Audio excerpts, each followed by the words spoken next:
అందరికీ నమస్కారం. ఈరోజు మనం ధరణికోట గ్రామం అమరావతి మండలంలో ఏడీఏ గారు వ్యవసాయ శాఖ వెలుగు ప్రకృతి వ్యవసాయ సిబ్బంది అందరి ఆధ్వర్యంలో మరి కేఏపీ యాక్షన్ ప్లాన్ సందర్భంగా ఫెర్టిలైజేషన్ డెమాన్స్ట్రేషన్ చేస్తున్నామండి. ఇది విత్తన గుళికలు తయారు చేసే విధానం. వేసవిలో కూడా మనం పొలాల్లో ఏదో ఒక పంట ఉండాలి అంటే విత్తనాలు డైరెక్ట్గా వేసుకోవాలి అంటే డైరెక్ట్గా వేసినప్పుడు అవి ఎండిపోతాయి ఎండకి. విత్తనాలు పాడవకుండా చీడపీడలు ఆశించకుండా ఉండాలి అంటే ఈ విధంగా విత్తన గుళికలు తీసుకోవాలి. విత్తనాలకి ముందుగా కావాల్సిన పదార్థాలు విత్తనాలు, బీజామృతము, అట్లాగే బంకమన్ను, ఘనజీవామృతము, బూడిద. ఈ ఘనజీవామృతం కానీ బంకమన్ను కానీ బూడిద కానీ మెత్తగా చేసుకొని అరిసెల జల్లెడతో జల్లించినంత మెత్తగా రెడీలో పెట్టుకోవాలి. తర్వాత ముందుగా విత్తనాలని ఒక గోని పట్ట మీద పరుచుకొని వీటికి బీజామృతంతో విత్తన శుద్ధి చేసుకోవాలి. ఫస్ట్ కలిపి విత్తన శుద్ధి చేయాలి, అన్నిటికీ కలిసేటట్లు. తర్వాత మొదటి కోటింగ్గా బంకమన్ను, అది గుళ్ళకి కోటింగ్ ఏర్పడిద్ది అనమాట రౌండ్గా.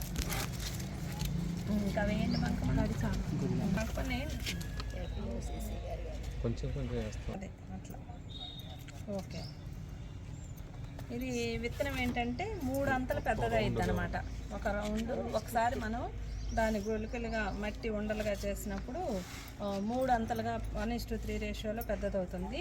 ఈ బంకమన్నుతోటి ఫస్ట్ కోటింగ్ వేసిన తర్వాత ఘనజీవామృతంతో మనం ఇంకొక కోటింగ్ వేయాలి. ఇప్పుడు ఘనజీవామృతం ఏంటి? ఓకే, ఇప్పుడు ఘనజీవామృతం ఏంటి?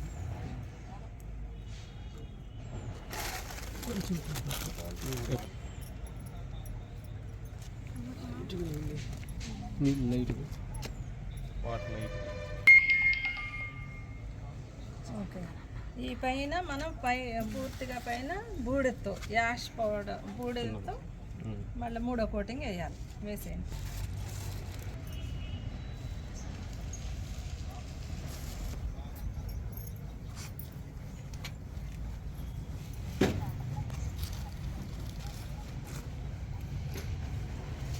ఈ బూడిద వేయటం వల్ల ఏంటంటే మనకి ఏమన్నా తేమ ఎక్కువ ఉన్నా కానీ బూడిద పీల్ చేసుకుంటుంది. తర్వాత చీడపీడలు కూడా ఆశించవు, వచ్చి ఎలుకలు అవి విత్తనాలు తినడం కానీ ఇంకేమైనా పురుగులు ఆశించడం కానీ అలాంటివి ఏమీ ఉండవు.